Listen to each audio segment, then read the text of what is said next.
Kali ini saya mau mengapresiasi Nikita Mirzani yang pintar banget dalam memilih pengacara atau penasihat hukumnya, yaitu Bang Fahmi. Karena Bang Fahmi ini kelihatannya adalah top number one lawyer in Indonesia or also in the world.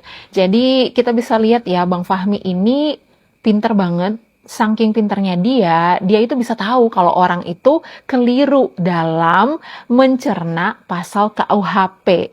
Berikut kita dengarkan cuplikannya dalam podcast bersama Dr. Richard. Ini sudah ditulis di sini, Bang. Penerapan pasal 369 KUHP dalam kasus pemerasan online. Jika pelaku pemerasan online menggunakan ancaman untuk mendapatkan keuntungan Nggak bisa pasal itu. Ini yang nulis ini sekolahnya keliru. Oh, Keliru sekolahnya, mungkin beda sekolah dia. oke. Kalau Seperti yang sudah kalian dengar tadi, pasal 369 itu bukan pasal pemerasan menurut Bang Fahmi. Menurut Bang Fahmi itu adalah pasal pencemaran dan itu adalah masuk ke ITE online. Dan menurut Bang Fahmi, itu keliru itu orang yang menulis seperti itu. Yang mencerna kalau itu pemerasan, itu keliru. Sekolahnya beda mungkin. Lain kali, lembaga negara atau praktisi hukum, kalau mau bikin undang-undang atau pasal KUHP, itu harus kalian koordinasi dengan Bang Fahmi dulu. Kalian harus belajar dan berguru kepada Bang Fahmi. Jangan sampai kalian keliru. Seperti ini nih, Mahkamah Agung nih. Keliru apa ya? Ini ya Bang. Saya ambilnya dari Mahkamah Agung, Direktori Putusan Mahkamah Agung Republik Indonesia tentang pasal 369 ayat 1 KUH pidana. Jadi ada beberapa putusan-putusan dari Mahkamah Agung, kita simak ya guys. Apakah ini bukan pasal pemerasan? Ini 27 Februari 2024 penuntut umum. Ini adalah contoh-contoh putusan Mahkamah Agung ya guys. Jadi kalian lihat di sini ya, Waluyo terbukti secara sah dan meyakinkan bersalah melakukan tindak pidana, melakukan pemerasan dengan ancaman akan membuka rahasia sebagaimana yang diatur dalam dakwaan ke-1 melanggar pasal 369 ayat 1 KUHP.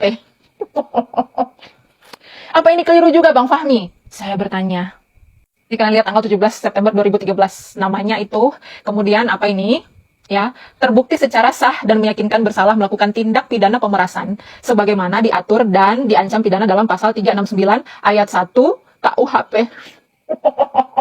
Nih, PN Bekasi ya, pidananya siapa kalian lihat aja namanya. Terus ini apa? Ya, terbukti secara sah dan meyakinkan bersalah melakukan tindak pidana, melakukan pemerasan dengan ancaman akan membuka rahasia sebagaimana yang diatur dalam dakwaan kedua melanggar pasal 369 ayat 1 KUHP. Jadi siapapun bisa akses, masih banyak lagi kasus-kasus yang lain yang sudah diputus secara sah dan meyakinkan bersalah atas kasus pemerasan dengan pasal ini ya. Tapi Bang Fahmi bisa nggak saya bertanya dengan nada lembut? Apa ada kemungkinan nggak Bang Fahmi mungkin salah negara gitu, bukan di Republik Indonesia yang ini? Soalnya kan Bang Fahmi yakin banget nih kalau pasal 369 ayat 1 ini bukan pemerasan, bukan gitu. Padahal nyata-nyatanya udah putusannya banyak banget yang terbukti secara sah dan meyakinkan bersalah atas pasal ini dan pemerasan gitu. Ada kemungkinan nggak gitu, bertanya aja gitu. Aduh, anyway, Nikita Mirzani tetap the best dalam memilih penasihat hukum yang terbaik, nomor 1 di Indonesia, nomor 1 di mana-mana mungkin ya. Barangkali mungkin nih Bang Hotman Paris juga besok-besok perlu berguru sama Bang Fahmi gitu. Salam.